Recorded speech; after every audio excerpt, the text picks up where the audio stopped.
Welcome back to Whannell Reels. Welcome back to Whannell Reels. Welcome back to Whannell Reels. Welcome back, welcome back, welcome back. I don't really sing on the regular, but I wanted to sing in this video.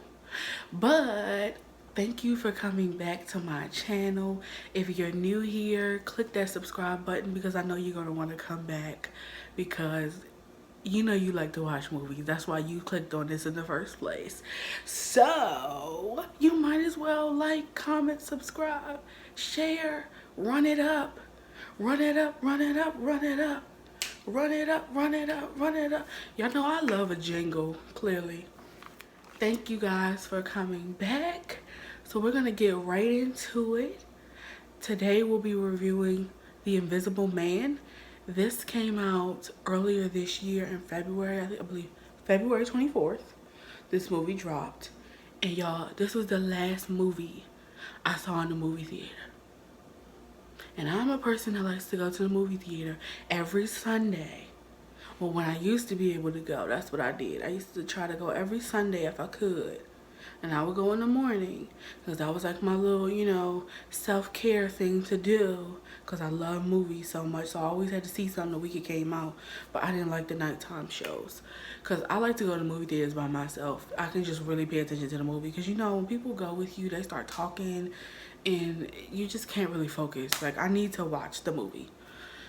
But anyway, that's besides the point. But I can't believe it's been that long, okay?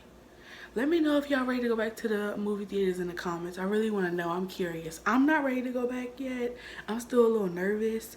But if y'all ready, let me know. If you're not, let me know in the comments too. I'm open to everybody's opinions, Y'all, The Invisible Man. So this is based off of a novel from 1897 by H.G. Wells.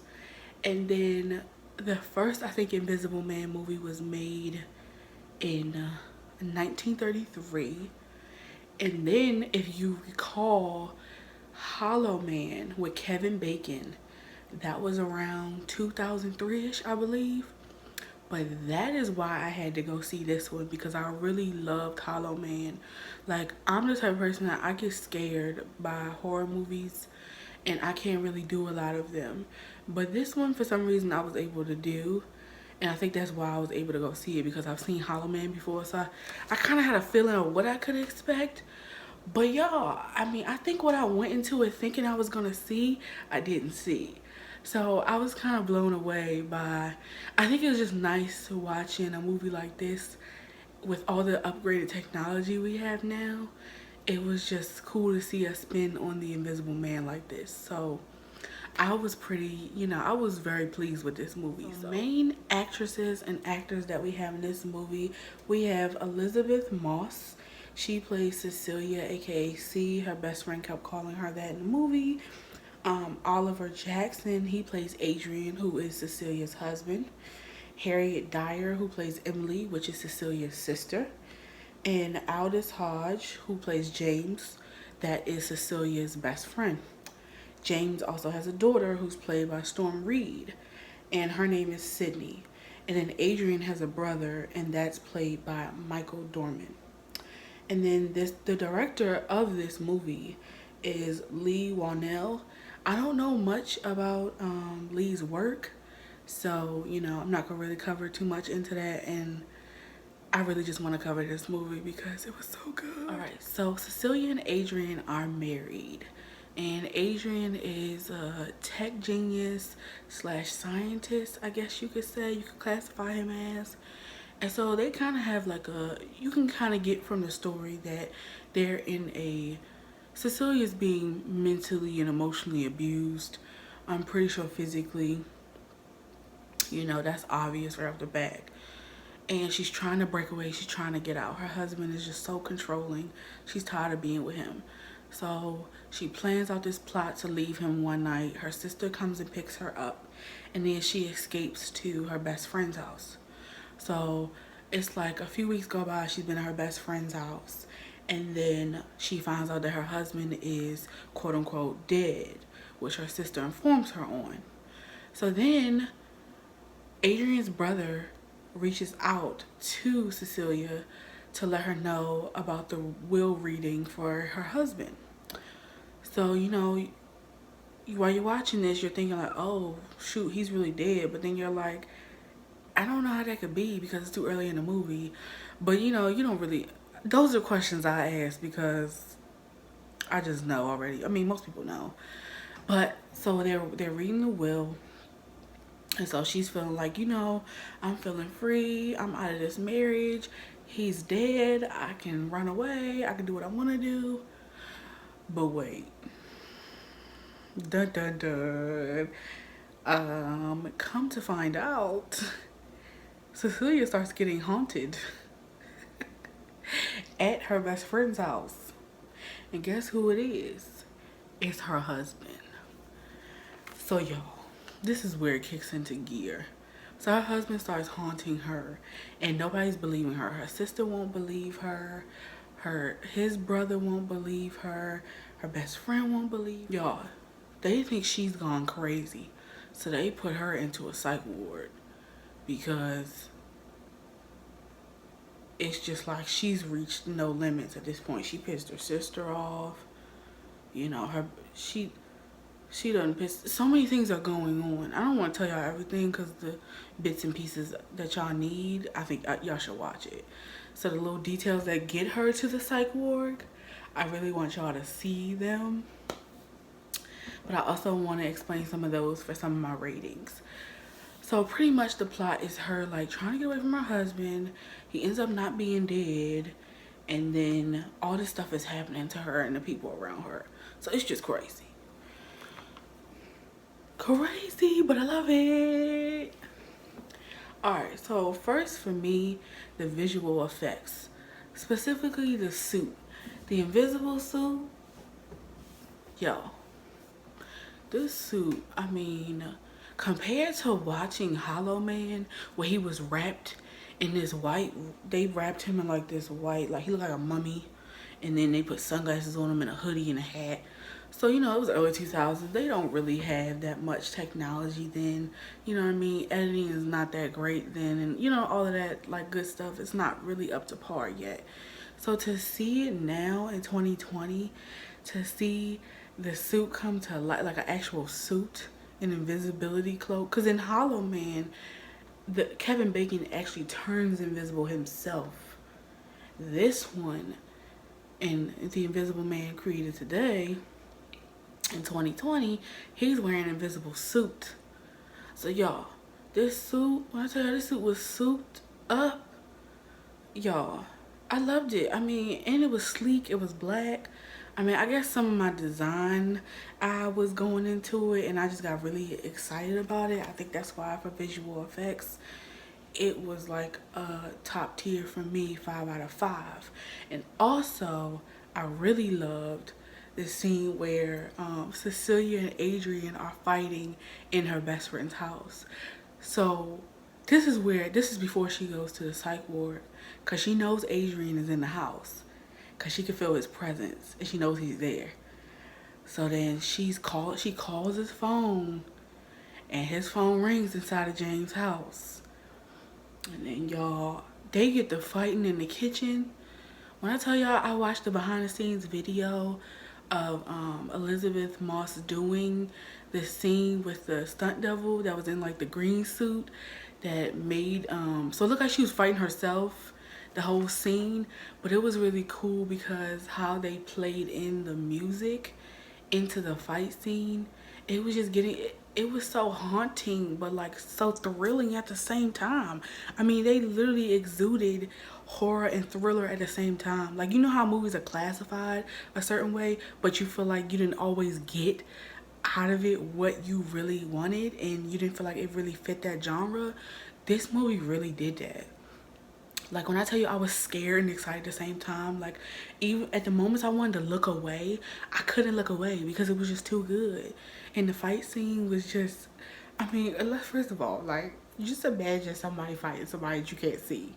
Like, I would laugh. And if you're a scary person like me, you gonna laugh to kind of make it, to counter off your feelings of, like, fear. So that's something I really enjoyed. So that's why Definitely visual effects, 5 out of 5. Next, background and sound, background music. It was like your typical like horror film music, like dun, dun, like when it just gets like real. It makes you like the closer they get on the camera to the person or the scene about to have, or somebody about to pop up and scare you, the music just gets louder and louder and louder, and it's just like your heart starts racing. And it was like and you knew Adrian was in the invisible suit every time that the music started to pick up, so you knew he was around. So that's what I liked. Even though it was like a dead giveaway, I really enjoyed that. You know what I mean? Like, I don't know what it was. It just,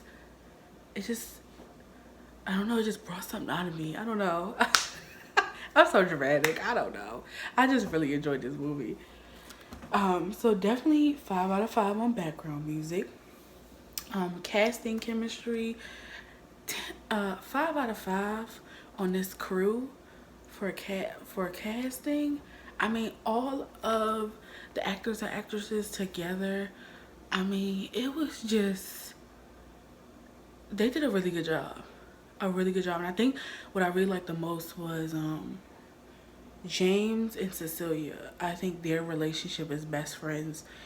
I feel like it's not typical that you'll see interracial friendships between a black male and a white woman in a major picture film. I feel like I don't see that too often. And I think it was that was really exciting for me. And then at that, he was a black single dad. And his daughter was trying to go to, she was trying to go to Parsons, I believe. So she was like into fashion design. So, that intrigued me too, because I'm a fashion girl. But it was just nice to see something different. Like, you know what I mean? I feel like typically they always cast the same type of roles. Like, if it is the best friend of a woman trying to get out of her relationship, it's usually she's running to a woman's house or something like that. Like, I really enjoyed the fact that it was a black male and then he was raising a daughter at the same time. I mean, that's not really a highlight of this movie, but it was a highlight for me personally, being a black woman. So I really enjoyed that. So kudos to them for that. But everybody played their role really well, especially Storm Reed. I mean, I felt so bad for her because, like, in one scene, I gotta get this scene away. In one scene, Adrian was in the house and he had on his invisible suit, and Cecilia was real down because she really was figuring out that like he was there. He was like taking event. He was haunting her, so she knew he wasn't dead. So there's a scene where like Sydney is trying to cheer up Cecilia, and then right after she cheers her up, Adrian slaps Sydney across the face, so you just see her go flying back in the chair. And it's like I had to crack up a little bit because because it just, every moment that he did something crazy in this like invisible suit, it just kind of caught you off guard because it was just like, whoa. It make you jump like, oh, I wasn't expecting that. So that scene was a poor little Storm Reed, but Storm did a really good job with that scene. So shout out to her, because I didn't really like A Wrinkle in Time, but I don't think it was because of her. I just couldn't get into the storyline. But that's neither here nor there. But yes, definitely casting chemistry really well done. All right, so next I want to get into the storytelling rating. For this one, I'm going to give it a 3. So for me, I feel like so the opening scene starts off with Cecilia and Adrian in the bed. And he's asleep, but he's supposed to be drugged. So she sneaks out. So I feel like before that even happens, I feel like I wanted us to see a little more Adrian, like him working in his lab, or, when him and Cecilia first started dating, like something, just something to get you into the storytelling. Like, I know sometimes they leave certain things out because they don't want to take too long to get to the climax of the storyline, but I feel like at least 10 to 15 more minutes. The movie was pretty long, but at least 10 to 15 more minutes, a quick little run through of you know, when they started dating. I mean, you could figure out kind of their first date because they mentioned the year that they had their first date in the movie. I mean, y'all can watch that to figure out what I'm talking about because I don't want to give that away. So you figure out when they first started dating, but I think I would have rather have seen also something that showcased what led up to her leaving. You know what I mean? Even though you know once you watch the movie, like, oh yeah, she left because he was crazy. He was batshit crazy. You figure it out. But I just wanted to see something. I mean, a little dash, a little, you know what I mean? Something. Like, give us something to work with. So I think that's why I really would give it a 3. I think they could have worked better on giving us some backstory on Adrian more than what they gave us. But I feel like the way they set up the movie, I feel like there could be potential for an Invisible Man 2 with this storyline. And I don't want to tell y'all why because I really want y'all to see this movie because it's so good. Y'all have to see it. It's that good. And I know I'm probably being a little dramatic, but this movie was good. Like, for real. Also, you know what else would have been a good scene for storytelling? A little snippet of Adrian and his brother when they were younger. So you could have saw how they interacted with each other when they were younger. I think that would have been cool to add in there. Like a little flashback scene or something like that. That would have been real cool.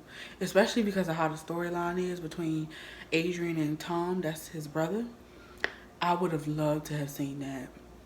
That would have been amazing. That would have given us more of a visual of why their relationship is the way it is and why Tom is so important to this story. You know what I mean? So I would have loved to have seen that. Alright, so that covers all of the categories I wanted to break down and do for you guys. But overall, my movie rating for this, I'm giving it 10 stars. This is a first. I'm giving it 10 stars. Y'all, this movie, let me tell y'all also, you know what I looked up?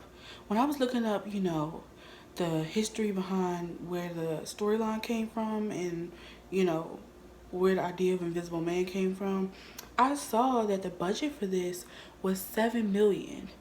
But in box office, they brought home 134.2 million. And that's in US dollars. Y'all, now you telling me this movie deserves a 10. Like, when I tell you it deserves a 10, it deserves a 10 for those numbers. And I'm not the only person that feels that way, clearly. Other people feel that way because they all went out and saw it. Like, come on. This movie, y'all need to go see this.